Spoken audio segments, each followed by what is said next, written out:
Okay, it was telling me I was trying to reconnect. Have we connected? I think we have. Lindsay Price here, resident playwright for Theater Folk, Facebook Live. Hello, folks. How are you doing on this fine Friday morning? I hope that you are great and that the sun is shining where you are. Not too much sunshine, because if you've ever been in places like Arizona and Florida this time of year, the sun wants to kill you. So let's not have any of that. Nobody sitting in their cars. Today is a big day for me. As soon as I am done chatting with you lovely people, I am on the road and I am going on a three-hour ride to the other side of Toronto. I'm on this side of Toronto. I have to go to the other side and north side of Toronto to do this amazing theater adventure I'm having this weekend. It's a working weekend for us here, or for me here at Theater Folk Global Headquarters. It's empty here. And I'm going to do this thing where it is a community theater event. I am a adjudicator, workshop leader. And what happens is that there is an original 40-minute work, and there are 6 theater companies. And each one of those theater companies took the same play, the same original work, so nobody had seen it before this particular event. And their job is to put it up, but put it up in 6 different ways.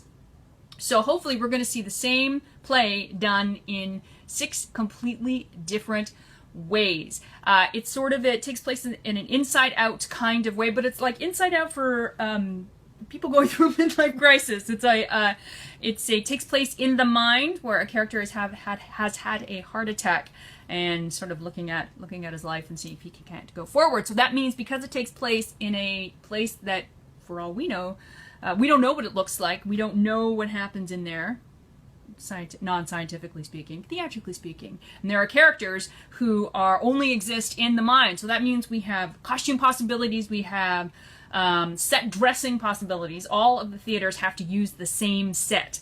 So they can dress it differently, but they have to use the same set. And all but character possibilities. We have 2 characters, one called Protocol and one called Custodian, who only live in the mind. So what does someone look like who only lives in the mind? I can't wait. So 2 years ago I did this, and there was in a different place, and there was a group that dressed everyone up like the Flintstones, and that was the place that it took. Another place, they took it and they did it like completely farcical, so everything was exaggerated. Another group took it and they put it in the 70s, so everybody was that. So you know what I mean? How do we take the same script and how do we adapt it? How do we not adapt it, because you don't want to change the script? How do we illuminate it, right? How do we take a script and interpret what's on the page without changing the page, by putting in your own vision, your own stamp? It's very exciting, and I think it's something that would work really well in a school arena. Steve, I admit, it is a great concept. I'm really excited about participating. So my job is, I go and I see all of the different groups participate, and I do a little bit of adjudicating. So just sort of like, what do I see? What world did they create, and how successful were they with the creation of this world? But also there's a workshop going on. So these 6 groups that are there, they're sort of there for a workshop too. So we're going to talk about staging possibilities. And I'm going to use a wonderful exercise from the wonderful Todd Espeland, who is the artistic director of the Kalamazoo Civic Theater, and he teaches for us at the Drama Teacher Academy. And in one of his courses, Big Picture Blocking, he has an exercise called Starburst, which is an amazing way to get your group to create pictures, staging pictures that are beyond the pale. They're just really awesome. So I have that in my back pocket. We're going to talk about character development. I actually have character development sheets that one of the casts is going to be filling out.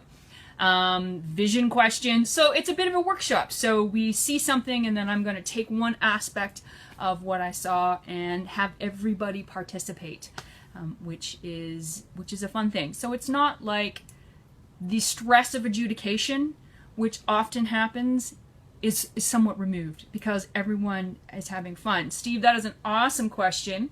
I think they got the script in May. Hang on, I'm going to find out. So while I'm finding this out, there is a giveaway for, which I'm going to show you in just a second. There is a giveaway during Mini Fest, and it's in the description. So what you do is all you have to do is click on the link, and it's going to be a poster for your classroom. And not only do you get into this wonderful giveaway, but you're also going to get into our amazing email list. We share lots of interesting things on our email list. And if you're like, well, I'm already on your email list, well, that's fine. You won't get double booked? No, double dinged. If you don't want to be on our email list, that's fine. Don't be on our email list. Just unsubscribe. So you know what? So this particular festival,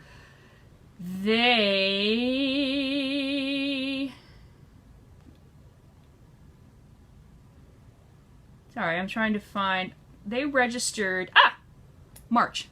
So they got the guy. The Grand Pal is the name of the playwright, Canadian playwright.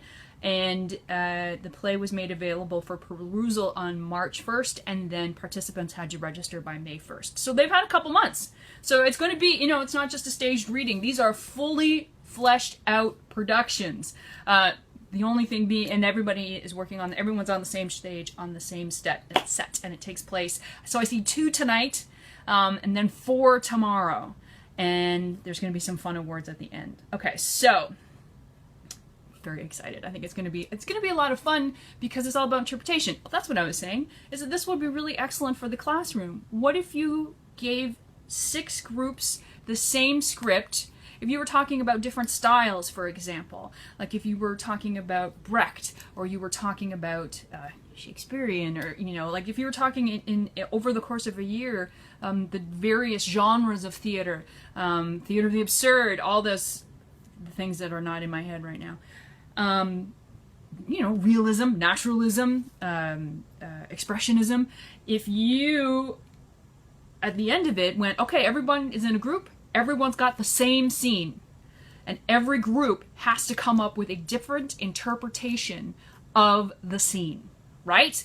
So you're not only getting, you're not talking about vision, you're talking about interpretation, you're also seeing how your students know a particular genre, right? You're seeing how are they looking at the scene through the lens of a specific genre.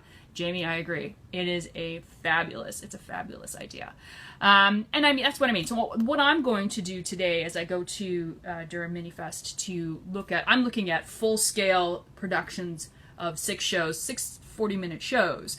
You don't have to do that in your classroom. You could do a 5-minute piece. You could do 15-minute, 20-minute piece. It doesn't have to be large. The idea is not that it is a large, but is what can you do, and where can you go, and how can you interpret this? You could do this in your director's unit. How do we interpret? What are the director's vision questions that we need to ask? What is the mood of the piece?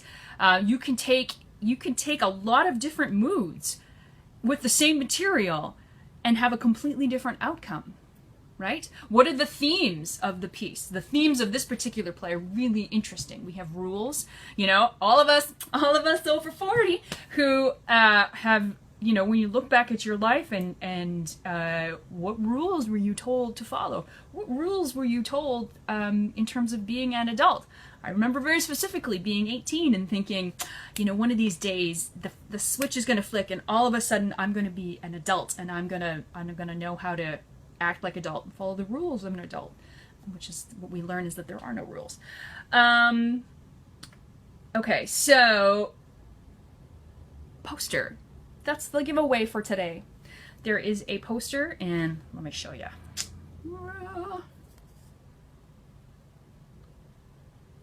Maybe. There we go.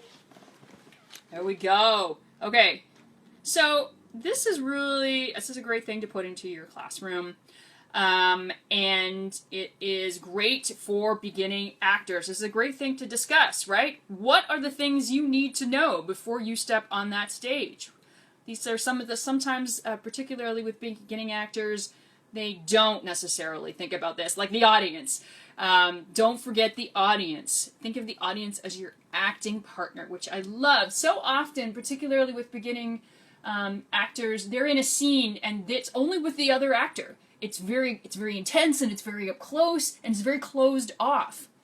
And that's not going to be theatrical. What's going to be theatrical is that it's the audience that you have to interact with. You want to make sure they can see and hear you. Act with the voice and the body. How does your character stand, walk, gesture? What kind of character does the audience see? This is so important. This is a, here I'll give you a great statistic. Statistic? No. Percentage? I don't know what it is. I'm going to say it, and then you can take it as you will. But a really great adjudicator, Ron Cameron Lewis, who was Ron Cameron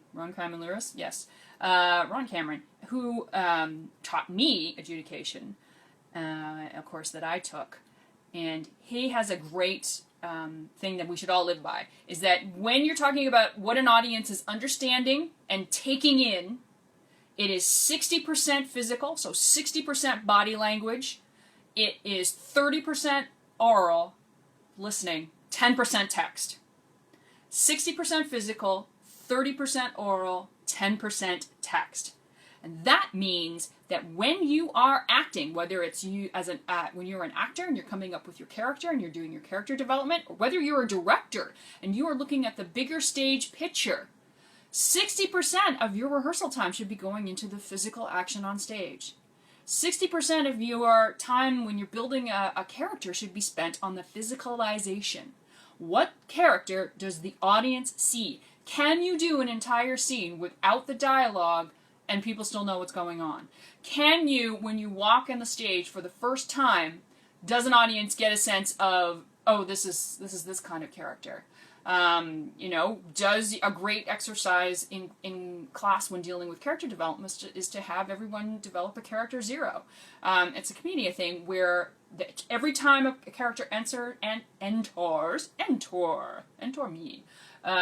have a specific pose, they have a specific stance, they have a specific gesture, and every time they are standing still, they return to that gesture and that stance. Okay. No, it won't work if I do it there. Pay attention to your voice, right? Be aware of your diction, articulation, volume. All three are necessary in the theater. Stay in character. Yes, this happens for beginning actors all the time. They forget their lines and they break. Or something's happening on stage that isn't supposed to be happening and they look off stage. They become themselves.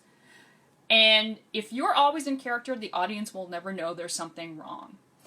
I saw a show that actually I was adjudicating, and so I knew the script, so I knew what was coming, and a girl on stage said the wrong line, froze, and then left. She ran. And everyone else on stage sort of half a second they froze, and then they kept going. And the play was a bit abstract to begin with. So, even though I knew what was happening wasn't what was supposed to be happening, I knew the school and I knew that the script was open to interpretation because it was done by a previous student. So, I knew that they could have had conversations, so I knew that things could have been different. And I'm like, okay, this isn't what's supposed to happen, but I wasn't 100% sure that what I was watching wasn't the play. I wasn't 100% sure that even when one of the characters said, okay, man, I don't know what to do or say right now, he said it in character. And it wasn't until it was directed by a student, and it wasn't until the student directed, came on stage, and went, okay, we're starting again. That's how much you need to stay in character. The audience only knows what's wrong when you tell them. You are never invisible. Yes! If you can see the audience, they can see you. Never assume you can goof off or squirm or break character when you're not the focus of a scene. Yes. Or I always love it when someone is up at the back and they're not the focus of the scene and they are just completely checked out. You know, they're wishing for their phone. Okay, so that is the poster that we have for the giveaway. Act well your part. Don't forget the audience. Act with the voice and the body. Pay attention to your voice. Stay in character. You are never invisible. All right. Okay, we're just about done here. Oh, 15 minutes. We're totally done. Okay. Hey, Craig Mason. Craig Mason is in Detroit. Hope he's have a good time. Have a good time. What did he see? He saw Brian Ferry and Coldplay. He's having a boys' weekend. I'm going to work. So, again, Lindsay Price, resident playwright for theater folk. Again, there's a giveaway. It's in the description. Click the link, download the poster. It is yours. And also, when you click the link and you download the poster, you're going to get onto our amazing email list. And if you're already on it, fine. You won't get double dinged. You don't want to be on it, fine. It's easy to unsubscribe. But that's the place where we give a lot of our information and, you know, some cool things that are going to, that happened only end up there. I gotta hit the road, everybody. This has been lovely. Thank you so much for your comments. These are the times I'm going to be here twice a week. Absolutely. Next Wednesday and Friday for sure. And if you have any questions, you're looking for a play, you are looking for a particular kind of resource, you're looking for help.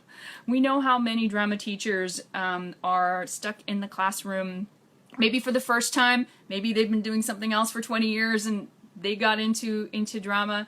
And all you want to do is be the best teacher that you can be. Well, we'd love to help. Have an awesome day. And I hope that your weekend is smashing and relaxing and wonderful. And if I can, my goal is, I don't know if there's Wi-Fi in the theater. I don't know if anyone will let me interview them. But if they will, I'm doing a Facebook Live tomorrow to show you what I've been talking about in terms of the Durham Mini Fest. Really cool 6 takes on 1 play thing. No promises, but fingers crossed. All right. Bye, y'all.